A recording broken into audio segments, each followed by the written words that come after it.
अभिनेत्री तबस्सुम गोविल को आप भली भांति जानते होंगे, जो टीवी एंकर थी, बहुत बड़ी ऊंचे दर्जे की टीवी एंकर थी और वह अभिनेत्री भी थी। दोस्तों, मौत का पूरा सच यहाँ पर जानने वाले हैं। क्यों छुपाई गई थी एक सच्चाई उनकी मौत के बाद, पूरा यहाँ पर हम जानने वाले हैं। आखिर क्या हुआ था, कैसा उनका जीवन था, कैसे उन्होंने फिल्मों में काम किया और कैसे वो लोगों के दिलों पर राज किया करती थी। नमस्कार, मैं हूँ सुदेश कुमार और फिल्मी कहानी चैनल में आपका स्वागत है। तबस्सुम, महान अदाकारा तबस्सुम गोविल, जो कि टीवी एंकर में भी बहुत अच्छा नाम कमा चुकी थी। शादी उनकी दोस्तों रामायण के जो राम बने अरुण गोविल थे, रामायण के अंदर जो राम बनते हैं अरुण गोविल जी, उनके बड़े भाई विजय गोविल, उनसे उनकी शादी होती है। आपको लग रहा होगा कि तबस्सुम नाम मुस्लिम नाम है, जबकि यहाँ पर तबस्सुम मुस्लिम नहीं थी, वो हिंदू थी। अब दोस्तों, पिता हिंदू थे उनके और माँ मुस्लिम थी। तो यह जो बेटी होती है उनकी, मुंबई में 9 जुलाई 1944 को पैदा हुई थी तबस्सुम। पिता अयोध्यानाथ सचदेव, जो कि फ्रीडम फाइटर थे, आज़ादी के लिए संघर्ष कर रहे थे, लड़ाई लड़ते थे। माँ असगरी बेगम थी, जो कि पत्रकार थी उस ज़माने में, और इन दोनों की बेटी थी तबस्सुम। बेटी को पिता ने तबस्सुम नाम दिया और माँ ने किरण बाला नाम दिया था। मगर दोस्तों, किरण बाला नाम कागज़ों तक ही सिमट कर रह गया और पिता का नाम दिया गया नाम जो तबस्सुम था, वह आगे तक चलता रहा और बुढ़ापे तक चला। 3 साल में ही बाल कलाकार बन गई थी तबस्सुम। उन्होंने कई फिल्मों में काम किया, मगर उनको असली पहचान तो टीवी ने दिलाई थी दोस्तों। बतौर एंकर दूरदर्शन पर उनका एक शो आया करता था, फूल खिले हैं गुलशन गुलशन। यह टीवी शो 1972 से लेकर 1993 तक दूरदर्शन के ऊपर प्रसारित हुआ था। इस शो पर वो मशहूर कलाकारों के इंटरव्यू लिया करती थी, जैसे कि मिथुन, गोविंदा, मतलब जो भी उस दौर के मशहूर कलाकार थे, उनके इंटरव्यू लिया करती थी।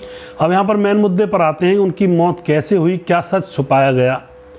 दोस्तों, अचानक भली चंगी तबस्सुम की मौत कैसे हो गई, इसके बारे में जानते हैं। दरअसल असल में अचानक कुछ भी नहीं हुआ था। उनकी तबीयत खराब होने की शुरुआत तो कुछ दिन पहले ही हो गई थी दोस्तों। कुछ दिन पहले तबस्सुम को हल्का सर्दी जुकाम हुआ था और परिवार को लग रहा था कि ये अपने आप ठीक हो जाएंगी, क्योंकि हल्का सर्दी जुकाम ज़्यादातर आमतौर पर हर इंसान को हो जाया करता है। इसी तरह से इनको भी हुआ, परिवार को लगा ठीक हो जाएंगी। मगर सर्दी जुकाम बढ़ता चला जाता है दोस्तों, और क्रिटिकल कंडीशन इनकी बढ़ती चली जाती है, हालत ज़्यादा ख़राब होती चली जाती है। नौबत यहाँ तक आ गई कि उन अभिनेत्री को अस्पताल में भर्ती करवाना पड़ा। कई दिनों तक यह अस्पताल में भर्ती रही और इनका इलाज चलता रहा। इस दौरान तबस्सुम को पेट से जुड़ा हुआ गंभीर रोग, जिसका नाम होता है गैस्ट्रोइंटेस्टाइनल, यह भी हो जाता है, जिसने उनकी तबीयत और ज़्यादा बिगाड़ कर रख दी थी दोस्तों। वैसे तबस्सुम को हॉस्पिटल से छुट्टी भी मिल गई थी और तबस्सुम घर आ गई थी और थोड़ा बेहतर महसूस भी कर रही थी कि अब ठीक है, आराम है थोड़ा। मगर 18 नवंबर 2022 को रात को अचानक 8 बजे उनके सीने में बहुत तेज़ दर्द होने लगा और दर्द इतना असहनीय था, उनसे झेला नहीं जा रहा था। बच्चों से बार बार कह रही थी कि मुझे हॉस्पिटल ले चलो। बच्चे तुरंत तैयार होकर उनको हॉस्पिटल ले जाते हैं। आनंद फानन में उनको फिर से हॉस्पिटल में भर्ती कराया जाता है।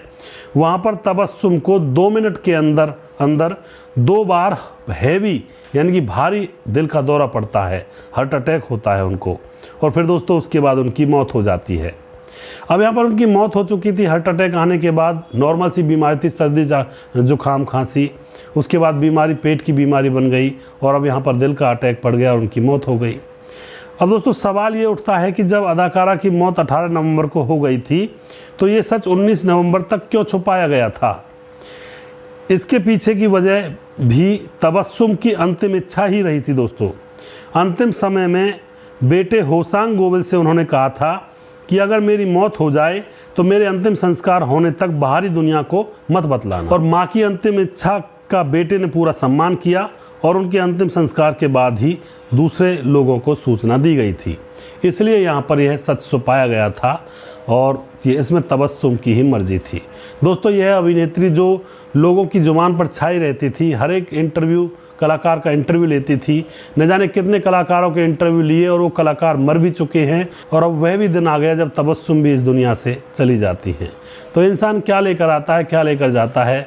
कोई इंसान कैसा भी कार्य कर रहा हो, लेकिन उसको जाना तो पड़ता ही है। तो यहाँ पर अच्छे काम करें, भले काम करें, नेकी का काम करें, लोगों की मदद करें, भूखे को खाना खिलाएं, खूब कमाएं, लेकिन ईमानदारी से कमाएं, एक नंबर का पैसा कमाएं और उसको खूब दान पुण्य में लगाएं।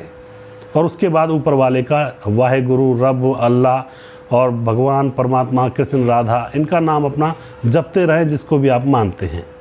यही ज़िंदगी है। ज़िंदगी बहुत छोटी सी है, इसके बाद मौका नहीं मिलता है। परमात्मा का नाम लेते रहें, अपना गुजारा करते रहें। दोस्तों, ऐसी ही स्टोरीज़ मैं यहाँ पर लेकर आता हूँ फिल्मी कहानियाँ चैनल पर। अगला प्रोग्राम बहुत जल्दी फिर से लेकर आऊँगा किसी दूसरे कलाकार के ऊपर। तब तक आप खुश रहें, देखते रहें फिल्मी कहानियाँ चैनल। जय हिंद, जय भारत।